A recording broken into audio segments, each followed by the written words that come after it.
Hello friends, I am Priyanka and you are watching Priyanka's teaching. Friends, today I am going to explain you a poem given in the book of class 1, New Oxford Modern English. Friends, the title of the poem is Limericks by Nicholas Hosberg. Friends, first of all I want to tell you that what is limericks. कि limericks हम किसे कहते हैं. Okay? Friends, limericks is a humorous 5 lines poem with the rhyming scheme AABBA. ठीक है, ये एक humerus जो है 5 लाइन का पोम होता है जिसकी जो राइमिंग स्कीम है तुकबंदी जो है वो होती है AABBA. इसके एक स्टेंजा में 5 लाइंस होते हैं. इसका कोई बहुत मॉरल नहीं होता है, ठीक है ना, और ये एक छोटी सी कहानी टाइप की हो सकती है. अब आप राइमिंग स्कीम AABBA को देख लीजिए. Ram rhymes with farm and cow with bow and again ram, farm and harm. Okay, so we can say the rhyming scheme is AABB and again A. ठीक वैसे ही यहाँ पे एक और लिमरिक्स दी हुई है. आप देखिए 1, 2, 3, 4 and 5. इसमें भी 5 लाइन्स है. Coast rhymes with post, by with cry and again most with post and coast. So here also AABBA, यानी कि जो लिमरिक्स की राइमिंग स्कीम है वो हमेशा ही AABBA होती है. Now I am going to explain you this limericks. Okay, first there is given the school boy from Delhi. ठीक है, एक बच्चा जो कहाँ से बिलोंग करता है, दिल्ली से बिलोंग करता है. चलिए शुरू करते हैं.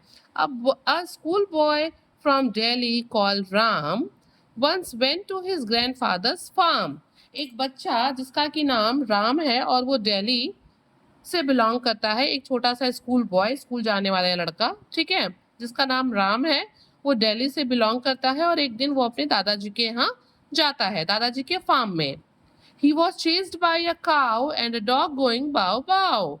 और क्या होता है, जैसे ही वो फार्म में पहुंचता है, फार्म में उसको जो फार्म में रहने वाली गाय है और जो डॉगी है वो उसको वहां से दौड़ा लेते हैं और डॉगी बाव बाव का साउंड भी प्रोड्यूस करता है. But luckily came to no harm, लेकिन बच्चा बच जाता है, उसे कोई नुकसान या दिक्कत नहीं पहुंचती है.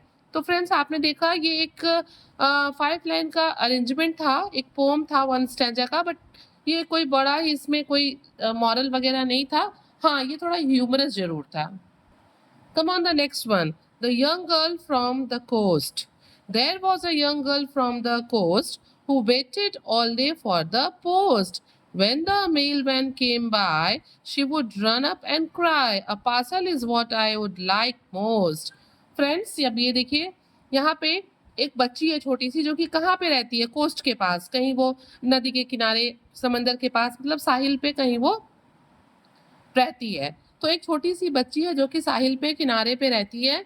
Who waited all day for the post. वो सारा दिन किसका इंतजार करती है, पोस्ट का, डाक का इंतजार करती है, उसका कुछ आने वाला है, हो सकता है वो पार्सल हो सकता है चिट्ठी हो, ठीक है ना.